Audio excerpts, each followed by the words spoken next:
Since 1993, when the first Mountain and Lightning Bolt came off the printing press, the ordinary card player has wanted nothing more than to craft a clever deck out of the cards he has carefully gathered from booster packs.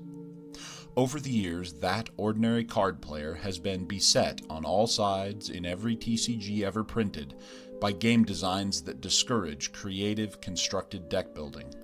Game designs that narrow competitive play to solved metas and well-studied matchups. For over 3 decades, this ordinary player, the casual but invested card player, has had to gravitate towards or even create formats in order to achieve his dream. Limited formats, block constructed, and even the early days of Elder Dragon Highlander were all attempts to create the competitive environment that our ordinary man felt was his birthright.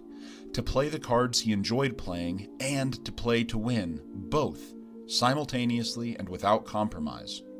For 3 decades, he has been denied this experience time and time again by nearly solved formats that have high requirements on time and skill for truly competitive play. Friends, no longer.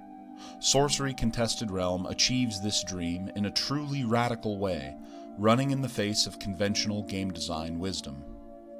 One of the earliest lessons in game design, be it a board game or a video game or a TCG, is that you want as much depth in your design as possible while minimizing complexity. Complexity here means the amount of mental processing that is required to understand what's going on in the game and to make a decision based on that information. Depth is a measure of how many experientially different decisions the players get to make. In a TCG like Sorcery, there's at least 2 different silos for depth. The first one is in each game itself, as you strategize where and how to play your game pieces for maximum effect, while the second is the metagame, the deck building, the matchups, etc. The designers of Sorcery Contested Realm very intentionally made the game complex. I don't know any other TCG whose game board has an X, Y, and Z axis. When you add up all the rules you need to know about how the 4x5 realm works, all the keywords with no reminder text on cards, the different innate abilities on minions or artifacts, the 2 completely different resource types that you have to manage, the mental load can feel very heavy. And that's all before you take your mulligan. Yes, there is a great deal of complexity to the game. It may feel like a big wall at the beginning of your journey to get over. And even after you've played a dozen games, you will still be learning fairly basic rule interactions that simply have never come up before. You may even play 100 games before you see some strange fringe case that requires some deliberation. It may even be accurate to say that you're going to see one-off confusions in each of your first 100 games that may at times make you frustrated with the complexity of it all. But the payoff in depth is worth it 1,000 times over. In no other card game have I ever felt the variety of deck building options that I have in Sorcery, a feat even more impressive when you consider that we're only 3 sets in. This beautiful game, still in its infancy, boasts plains and craters, tunnels and waves, swamps and soaring skies as places for your minions to explore and conquer, and as tools to build your realm into something that makes each game unique. It boasts dozens of avatars, each one of which completely changes the way your spells interact with the realm. Some turn your magics into minions, some turn dead minions into deadly projectiles. Your avatar may encourage you to take to the skies or to take a gamble on your top deck.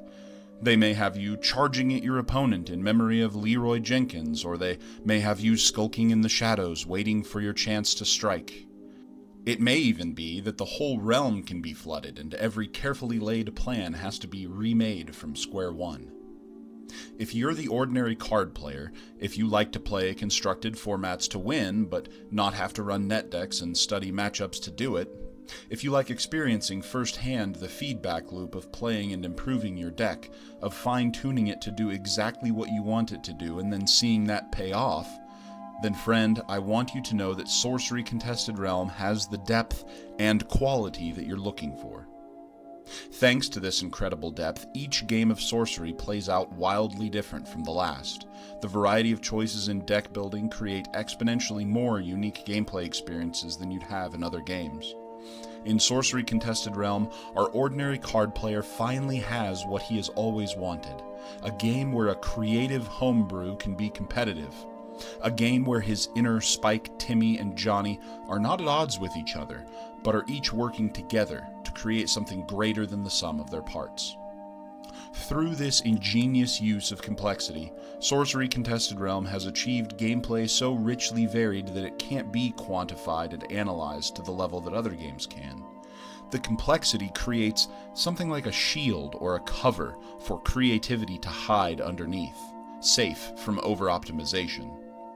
While the complexity certainly creates some headaches, it also creates a completely unique game experience, something that feels both cutting edge and nostalgic simultaneously. It's a game that makes you feel like you're playing all 30 years of TCG history at the same time. It's a game that has managed to create a beautiful array of puzzle pieces for eager strategists to min-max, while not crushing the naivety of childhood whimsical and fantastical thinking.